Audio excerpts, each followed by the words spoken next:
Next ఒక మాట అటైనా ఇటైనా తేదేపతోనే పొత్తు, జగన్ ప్రభుత్వం మళ్ళీ రాకూడదు, ఈ పొత్తు స్థానిక సంస్థల్లోనూ కొనసాగుతుంది, రాజోలు రాజనగరంలో జనసేన పోటీ, నాపై ఒత్తిడితోనే ప్రకటిస్తున్న పొత్తు ధర్మం తేదేపా పాటించాల్సిందే, అనుభవజ్ఞులు ఒక మాట అన్నా పట్టించుకోకూడదు అని చెప్పి నిన్న పవన్ కళ్యాణ్ చాలా లోతైన కామెంట్ చేసిండు. ఈ నేపథ్యంలో పొత్తు ఉంటుందా ఊడుతుందా అన్నది చాలా ఆసక్తికరంగా మారింది.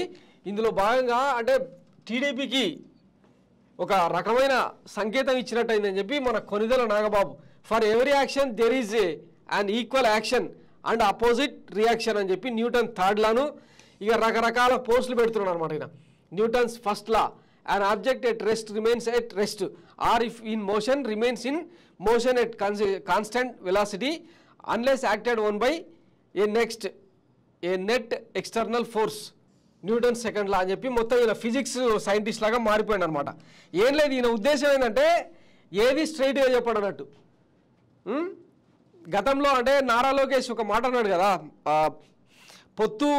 పొత్తులో అంటే మేము పోటీ చేసినా కూడా పవర్ షేరింగ్ అనేది మా ఆప్షన్లో భాగంగా లేదు అని ఎప్పుడైతే మాట్లాడిండో అప్పటి నుంచే ఈ రెండు పార్టీల మధ్య కూటమి వర్కౌట్ అవుతుందా లేదా అన్నది ముందు నుంచి ఉన్న డౌట్ అన్నట్టు. సో నిన్న కొనిదెల పవన్ కళ్యాణ్ మాట్లాడిన మాటలతో ఇంకా ఇదంతా జరుగుతుందన్నమాట. టీడీపీతో పొత్తు ఆల్మోస్ట్ అవుట్ అయినట్టే అని ఒక చర్చ. ఒకసారి పవన్ కళ్యాణ్ నిన్న ఏమన్నాడో మీకు వినిపించే ప్రయత్నం చేస్తా. యాక్చువల్గా మనం గత ఎన్నికల్లో అంటే 153 స్థానాల్లో పోటీ చేస్తే కనీసం నన్ను కూడా గెలిపించలేదు, ఏమని అడుగుతాం ఇప్పుడు అని చెప్పి మాట్లాడింది అనమాట. దీని మీద సోషల్ మీడియాలో పెద్ద ఎత్తున ట్రోలింగ్స్ జరుగుతున్నాయి. ఇన్ని స్థానాలు తీసుకోవాలి, 53 స్థానాలు తీసుకోవాలి, 70 స్థానాలు తీసుకోవాలి అంటే ఇవన్నీ తెలియని వ్యక్తిని కాదు.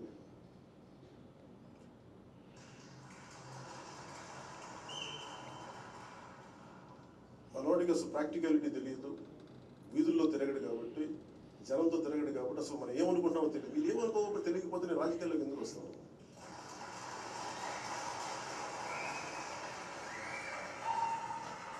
నాకైనా సరదానా అవివేకమా? నాకేమన్నా ఇవ్వకూడదు, ప్రజల మధ్య ఇలా చిచ్చు పెట్టకూడదు, ఇష్టం సార్. ఈజీగా గొడవలు పెట్టుకోం చేసింది. మీరు జైలుకి వెళ్ళి చెప్తే వాళ్ళు బతికేశారు. 53 స్థానాల్లో పోటీ చేయించు. ఇక్కడ చూడండి 34. నాకు కనుక 2019లో నాకు సలహాలు ఇచ్చే వాళ్ళందరూ నేను 153 స్థానాల్లో పోటీ చేయించాను. 30-40 మంది కనుక నన్ను ఎమ్మెల్యేలుగా గెలిపించుంటే ఈరోజు సంపూర్ణ హక్కు లేదు. 30-40 మంది పక్కన పెట్టండి, కనీసం నన్ను కూడా గెలిపించలేకపోయారు. కనీసం నన్ను గెలిపించున్నా కానీ బాగుండేది. 30-40 స్థానాల్లో పెట్టి కనీసం నన్ను గెలిపించిన ఒక్క సీటు నాకు గెలిచిగా నేను ఎల్లుండుండే ఇప్పుడు నీకోసం నిలబడ్డాం. అందుకే ఈసారి నీ ముఖ్యమంత్రి స్థానం అడగదు, ముందుకు వెళ్ళకూడదు పొత్తునంటే అప్పుడు నేను వింటాను సంపూర్ణంగా. సో ఇదే అనమాట కథ. తననన్నా గెలిపించి ఉంటే ఈరోజు అడగడానికి ఒక హక్కు ఉండేది అని చెప్పి ఫైనల్గా అంటే ఆ మీటింగ్లో ముగిస్తూ నన్ను నమ్మండి, నాకంటూ ఒక వ్యూహం ఉంది, నా వ్యూహాన్ని నేను అమలు చేస్తా, దయచేసి ఒక్కసారి నాకు ఛాన్స్ ఇవ్వండి అన్న కోణంలో మాట్లాడినాను అనమాట. ఈ దెబ్బతో సోషల్ మీడియాలో ఒకటే హోరెత్తిస్తున్నారు అన్నట్టు. అసలు పవన్ కళ్యాణ్కు పొత్తు ధర్మం ఇప్పుడే గుర్తుకొచ్చిందా? ఒకవైపు బీజేపీతో ఉంటూ తెలంగాణలో ఆల్రెడీ మనం చూసినాం కదా, బీజేపీతో పొత్తు పెట్టుకుని 8 సీట్లలో పోటీ చేసి డిపాజిట్లు కూడా కోల్పోయింది ఆ పార్టీ. ఇప్పుడు గుర్తొచ్చిందా? రాష్ట్రం కోసం పొత్తు అంటున్న పవన్ బీజేపీతో మిత్రపక్షంగా ఉంటూ ఏ రోజన్నా రాష్ట్రం సమస్యలను కేంద్రం దృష్టికి తీసుకెళ్ళిండా? వీటన్నిటికీ సమాధానం చెప్పాలి. చంద్రబాబు 2 సీట్లే ప్రకటించారంటూ తాను 2 సీట్లు ప్రకటించారు. మరి చంద్రబాబు ఇప్పటికే సిట్టింగ్లు సీనియర్లకు ఇచ్చిన హామీలు పవన్కి తెలియవా? చంద్రబాబు చేసే రాజకీయం 2014 నుంచి చూస్తూనే ఉన్నావు కదా. అంటే విభజన ఆంధ్రప్రదేశ్ తర్వాత జనసేన ఆవిష్కరణ తర్వాత చంద్రబాబు రాజకీయం ఏందో తెలియదా? సేమ్ జనసేన ఎప్పుడు పుట్టిందో ఆమ్ ఆద్మీ పార్టీ 2012లో అప్పుడే, అంటే ఇంచుమించు 2 పార్టీలు ఒకే టైంలో పుట్టినాయి. కానీ ఆ పార్టీ 2 రాష్ట్రాల్లో అధికారాన్ని చేపట్టింది, చాలా రాష్ట్రాల్లో ఉనికిని చాటుకుంది. కానీ జనసేన ఇప్పటికీ ఆంధ్రప్రదేశ్లోనే కింది మీదకి అవుతుందన్నమాట. వీటన్నిటికీ పవన్ కళ్యాణ్ సమాధానం చెప్పాలి. లోకేష్ తనకు సీఎం పదవి లేదని చెప్పినా మౌనంగా ఉన్నారు.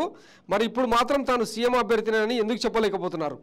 కాపులు బాగా పెద్ద ఎత్తున డిమాండ్ చేస్తున్నారు కదా, మరి వాళ్ళకి ఎందుకు సమాధానం చెప్పలేకపోతున్నాం మిస్టర్ పవన్ కళ్యాణ్? ఎంతసేపు మీరే అన్నారు కదా బలాన్ని ఇచ్చే వాళ్ళం అవుతున్నాం, కానీ బలం ఆ కుర్చీలో కూర్చునే బలం మనకు ఎందుకు లేదని ఏ రోజైనా రెక్టిఫై చేసుకున్నారా? సో ఇవి కాపుల నుంచి జనసేన కార్యకర్తల నుంచి వస్తున్న క్వశ్చన్స్ అనమాట. సో దీని మీద మరి పవన్ కళ్యాణ్ ఏం చెప్తారన్నా చూద్దాం. ఇక వీళ్ళు ఇట్లా మాట్లాడుతుంటే మరోవైపు టీడీపీ నుంచి వస్తున్న క్వశ్చన్స్ ఏంటంటే,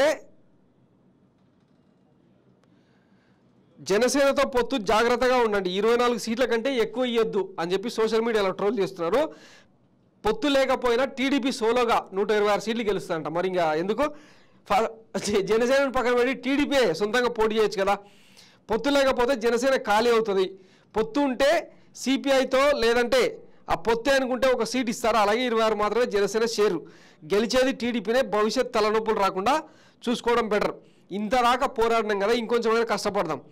టీడీపీ మాత్రమే నెక్స్ట్ గెలిచేది అని చెప్పి చాలామంది పవన్ కళ్యాణ్కు సోషల్ మీడియా వేదికగా హింట్ ఇస్తున్నారు. అటు చంద్రబాబు నాయుడు కూడా చెప్తున్నారు అనమాట. మరి అల్టిమేట్గా ఏం జరుగుతుంది అనేది చంద్రబాబుకు పవన్ కళ్యాణ్కి మాత్రమే తెలియాల్సిన విషయం. సో ఇది పొత్తుకు సంబంధించిన వ్యవహారం.